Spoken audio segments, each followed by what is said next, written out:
A silent wife, a hidden pregnancy, and one brutal choice at a lake reveal how emotional betrayal can destroy love, life, and a family forever. Clara was the kind of woman who believed that love was proven through patience. She spoke softly, walked carefully, and avoided conflict like a fragile glass that could shatter at the smallest touch. From the first day of her marriage, she told herself that a good wife does not argue, does not complain, and does not demand too much. She believed that silence was strength, and endurance was loyalty. Every morning, she woke before David. She made breakfast quietly, arranging his plate the way he liked it, even when he barely noticed. She smiled when he entered the room, even when his eyes were already on his phone. There was a time when he used to ask about her day, her thoughts, her dreams. But those questions slowly disappeared, replaced by short answers and long absences. David was there, but not really there. He came home late most nights, tired, distracted, distant. When Clara tried to speak, he listened with half an ear, his attention drifting elsewhere. His laughter no longer belonged to their home. It escaped through his phone, carried by messages and calls that never included her. And then there was Linda. David always said she was just a friend. His female best friend. Someone who understood him, who made him laugh, who supported him when life was hard. Clara tried to accept this explanation, even when Linda's name appeared more often than her own. Even when David smiled more brightly while texting Linda than he ever did while speaking to his wife. Clara noticed everything, but she said nothing. At dinner, David would scroll through his phone. At night, he turned away from her in bed. When she asked if something was wrong, he answered with irritation or silence. She began to question herself instead. Was she too sensitive? Too quiet? Not enough? If I stay patient, he will come back to me, she told herself. She watched as emotional distance slowly replaced intimacy. Conversations became formal. Touch became rare. Love became routine. And still, Clara stayed calm, believing that endurance was the price of marriage. But deep inside, a quiet ache began to grow. She sat alone in their living room many evenings, listening to the ticking clock, wondering how two people could share the same space yet live in different worlds. How could a woman feel lonely while sleeping next to her husband? Was silence really protecting her marriage, or was it slowly killing it? Clara didn't know that this silence was laying the foundation for a much greater pain. She didn't know that by choosing peace over truth, she was slowly disappearing from her own life. And while she remained quiet, love was already slipping through her fingers. Linda did not live in Clara's house, but her presence filled every corner of it. She existed in the pauses between conversations, in the glow of David's phone screen, in the laughter that no longer belonged to his wife. Clara felt it every time David smiled at a message and quickly turned his screen away, as if hiding something harmless. David always said the same thing. She's just my best friend. But best friends did not call past midnight, whispering jokes that made him laugh softly in the dark. Best friends did not know his fears, his frustrations, his dreams, things Clara once knew but now had to guess. Slowly, painfully, Clara realized that the emotional space meant for a wife had been quietly occupied by someone else. Linda was everywhere. She showed up in conversations without being invited.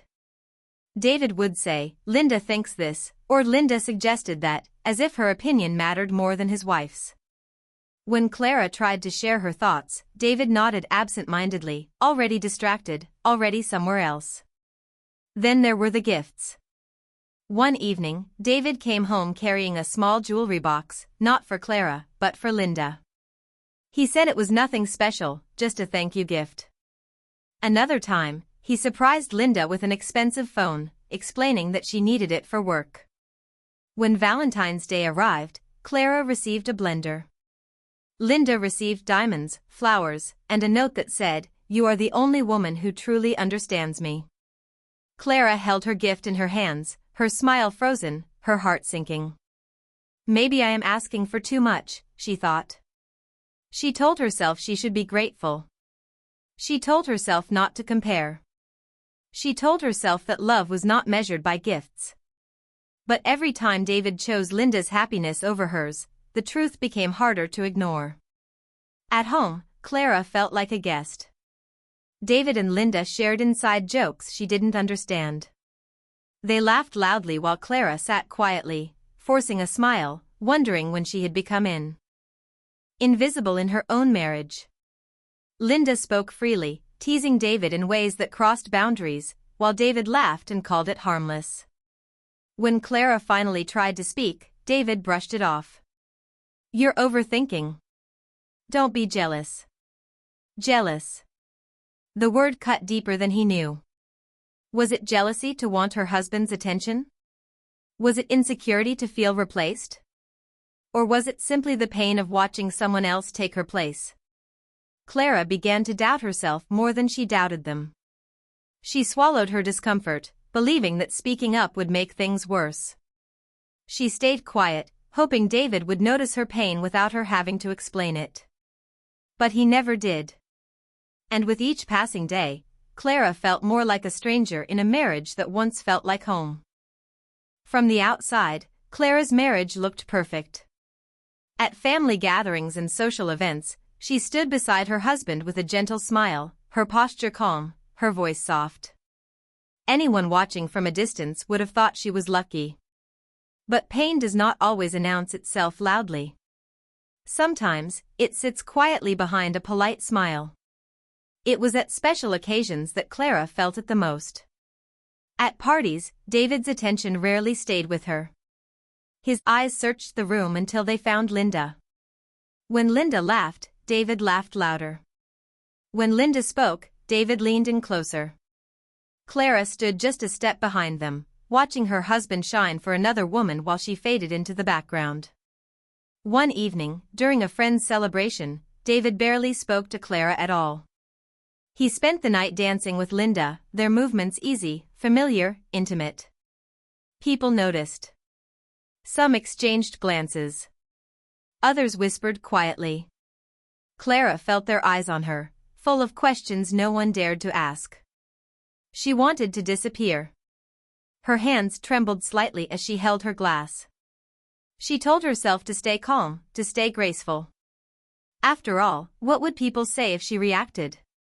They would call her insecure, dramatic, jealous. So she stayed silent, even as her heart broke in front of everyone. Maybe this is just how marriage is, she told herself. Maybe love is supposed to hurt. David didn't notice the way Clara's smile stiffened or how her eyes dimmed. When Linda rested her hand on his arm, he didn't pull away. When someone joked that they looked like a perfect couple, he laughed instead of correcting them. That laughter echoed painfully inside Clara. Later that night, someone leaned toward Clara and whispered, "Are you okay?" She nodded quickly, forcing a smile. Saying no would have opened a door she was too afraid to walk through. She had spent years convincing herself that silence was dignity. At home, the pain became heavier. There were no witnesses there, no polite smiles to maintain. Clara sat alone on the bed, replaying the evening in her mind. Every laugh, every glance, every moment David chose Linda over her felt like a wound reopening. How could humiliation hurt this much when no one said a single cruel word? Clara realized then that the most painful betrayals were not loud arguments or obvious affairs. They were quiet choices made again and again, in public and in private, where one person mattered more than the other. And still, Clara said nothing. Because speaking felt riskier than suffering. Clara stared at the small test in her trembling hands, her breath shallow, her heart racing. Two clear lines stared back at her, quiet but powerful. For a moment, the noise of the world faded, and all she could hear was the sound of her own heartbeat. She was pregnant. A fragile smile slowly formed on her lips, mixed with tears she hadn't expected. This was not fear. This was hope. The kind of hope she had been quietly starving for. In her mind, she imagined David's face when she told him. She pictured his surprise, his joy, the way this news might finally pull him back toward her. Maybe this baby will bring us back together, she thought. That evening, Clara moved through the house differently. There was a softness in her steps, a carefulness in her touch. She cooked David's favorite meal, humming quietly, rehearsing the words she would say. She wanted to tell him gently, lovingly, as if presenting him with a miracle. But when the door finally opened, the air shifted. David walked in irritated, his jaw tight, his phone clenched in his hand. Before Clara could even greet him, he started speaking sharp words about stress, about work, about Linda. He complained about how Clara was always quiet, how everything felt heavy, how nothing was ever simple anymore. Clara stood frozen, the words she had prepared dissolving on her tongue. She tried to calm him, telling him dinner was ready, that they could talk later. But the argument grew quickly, fueled by misunderstandings and years of unspoken resentment. And as always, Linda's name hovered between them like a shadow. She understands me, David snapped. You just don't get it. Those words landed harder than any shout. Clara felt the urge to scream, to cry, to tell him everything, to tell him about the life growing inside her, about the hope she was holding onto with shaking hands. But fear stopped her. Fear that the moment wasn't right. Fear that he wouldn't listen. Then David grabbed his keys. I need space, he said coldly. I can't do this right now. And just like that, he walked out. The door closed behind him with a final sound that echoed through the house. Clara stood alone in the silence, her hands resting instinctively on her stomach. The joy she had felt earlier twisted into something painful and uncertain. How could something so beautiful arrive at such a broken moment? She sank into a chair, tears spilling freely now. The secret she carried felt heavy, not just with life, but with loneliness. She wondered if she should call him, chase him, force the truth into the open. But exhaustion won. Emotional and physical, it wrapped around her like a weight. She whispered into the quiet room, I was going to tell you. But David was already gone. And Clara was left alone with a secret that could change everything, or change nothing at all. Clara's phone vibrated late in the afternoon, breaking the heavy silence of the house. She looked at the screen and felt her chest tighten.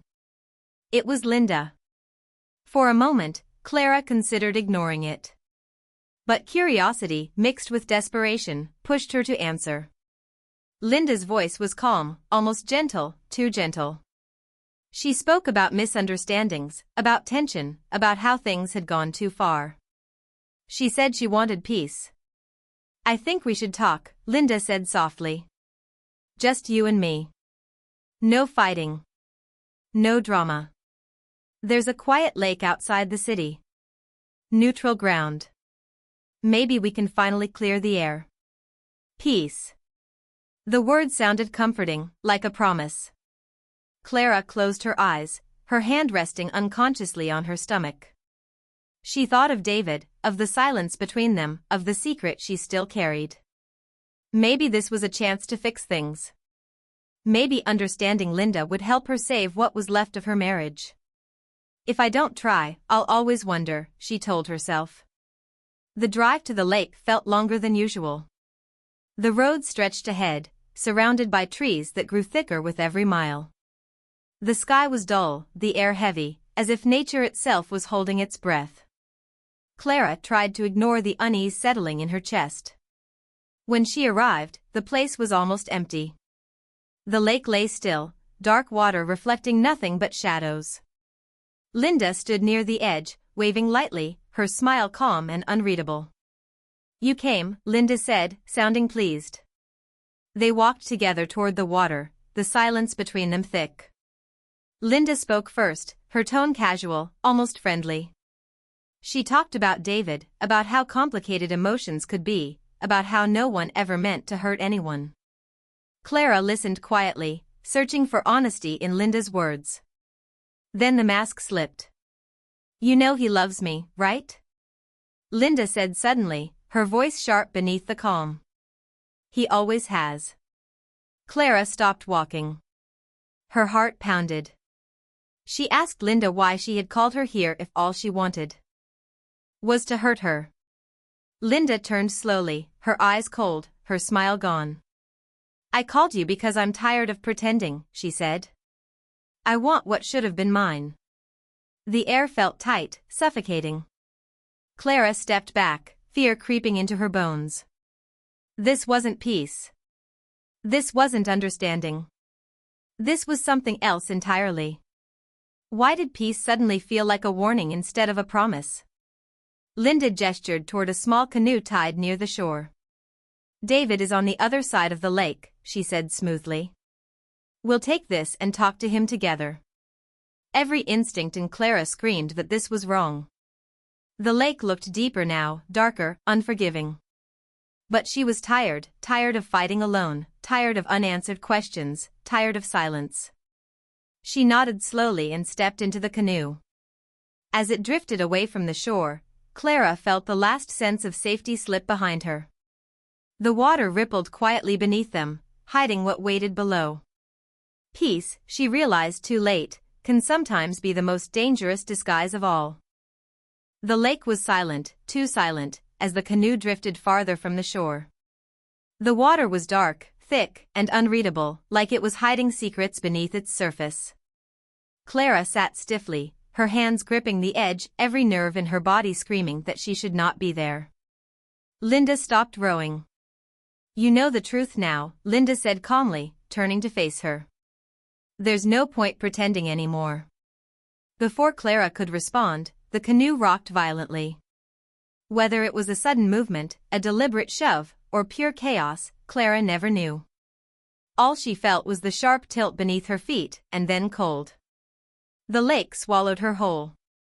Water rushed into her mouth, her nose, her ears. She kicked wildly, panic tearing through her chest. The canoe floated away as both women thrashed in the dark water, their screams tearing through the quiet night. David! Linda screamed. David! Clara cried, her voice weaker, desperate. Headlights appeared on the shore. David had arrived. For one brief moment, Clara felt relief. Real relief. He was there. He would save her. He had to. She was his wife. She was carrying his child. Please see me. Please choose me, she begged silently. David ran to the edge of the lake without hesitation. He looked at the water, eyes wide, scanning the chaos. Both women struggled, arms flailing, breaths failing. Time slowed, stretching painfully thin. And then he moved. David dove straight toward Linda. No, David! Clara cried, choking as water filled her lungs. Her arms burned. Her body felt heavy, slow.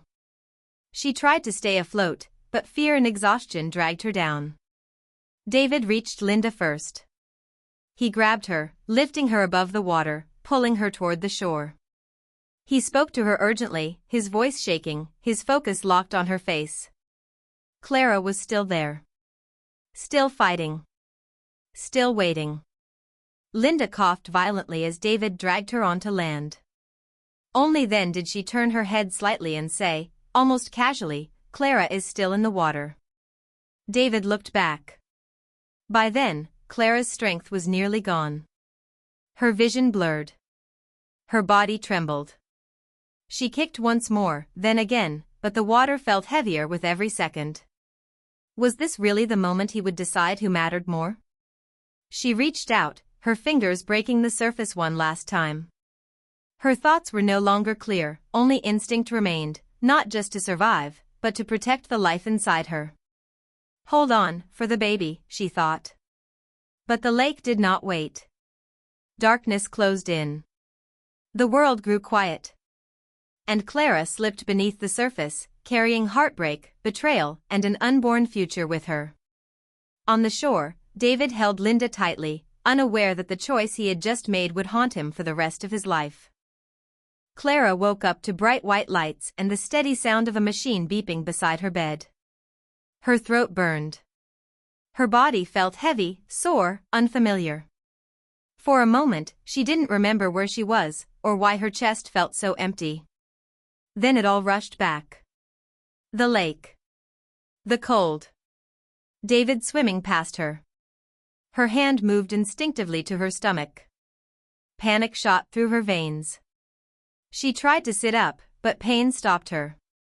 A nurse rushed to her side, gently pressing her back down, speaking in a calm voice meant to soften a truth too heavy to hear. "You're safe now," the nurse said. "You were very lucky." Lucky. The word felt cruel. A doctor came later, his face careful, his voice slow. He explained that Clara had survived severe shock and exhaustion. He paused before continuing, as if searching for the least painful way to say the words. She had lost the baby. The room seemed to shrink. The air felt too thick to breathe. Clara stared at the ceiling, unblinking, as if not reacting could somehow undo what she had just heard. She didn't scream. She didn't cry. The pain was too deep for sound. So this is what empty feels like, she thought. David arrived shortly after. He stood at the foot of the bed, his face pale, his eyes filled with something that looked like regret. He started talking, apologizing, explaining, stumbling over words that came far too late. "I didn't know you were pregnant," he said. I thought you were just trying to get my attention." That was when something inside Clara broke completely. Not loudly. Not violently. Quietly. She turned her head and looked at him for the first time. Really looked. And in that moment, she understood something with painful clarity. Losing the baby was devastating, but it was not the deepest wound. The deepest pain was knowing that when it mattered most, David had seen her struggling, and still swam toward someone else. What hurts more than losing a child? Losing the belief that you were ever truly loved. David knelt beside the bed, begging her to speak. To shout. To blame him. But Clara felt strangely calm. The tears she had saved for years finally dried up. "I survived," she said softly.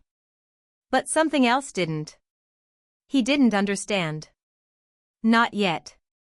Clara closed her eyes, not to shut him out, but to protect what little strength she had left. In surviving, she had lost her child, her marriage, and the woman she used to be.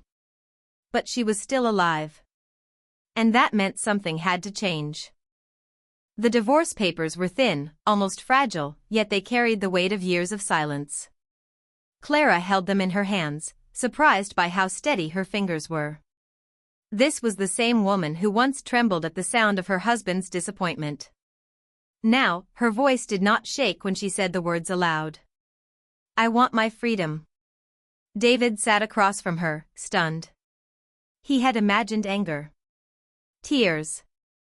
Accusations. He was not prepared for calm. Clara's eyes were no longer searching for approval, they were clear, resolved, awake. Filing for divorce was not an act of revenge. It was an act of survival. For the first time, Clara spoke without apologizing. She spoke about the loneliness, the quiet humiliation, the nights she cried while he laughed on the phone with someone else. She spoke about the lake, not with drama, but with truth. "You chose," she said softly. And I finally understood what that choice meant. David tried to interrupt, but she didn't stop. She had been silent long enough. Inside, Clara felt something unfamiliar rising, not anger, not hatred, but strength. "I lost everything, yet I found myself," she thought. David's world began to collapse in slow motion. After Clara left, the house felt hollow. The laughter he once chased felt meaningless. Linda's presence, once exciting, now felt loud and empty. He started to see clearly, for the first time. Attention was never love. Love was patience. Love was presence. Love was choosing your wife even when no one was watching. And he had failed. Regret followed him everywhere, into sleepless nights, into quiet mornings, into memories he could no longer fix. He replayed the lake scene again and again, wishing time would bend for him. But time does not forgive. It only teaches. What is the price of realizing the truth too late? Clara, meanwhile, began to rebuild. Not quickly. Not easily. Healing came in small steps, morning sunlight, deep breaths, moments of peace she had forgotten were possible. She learned to trust her voice. She learned that love should never feel like competition. When the divorce was finalized, Clara walked out of the courtroom lighter. She had lost a marriage, a child, and years of herself, but she had gained clarity. David watched from a distance, knowing some lessons arrive only after the damage is done. And Clara never looked back.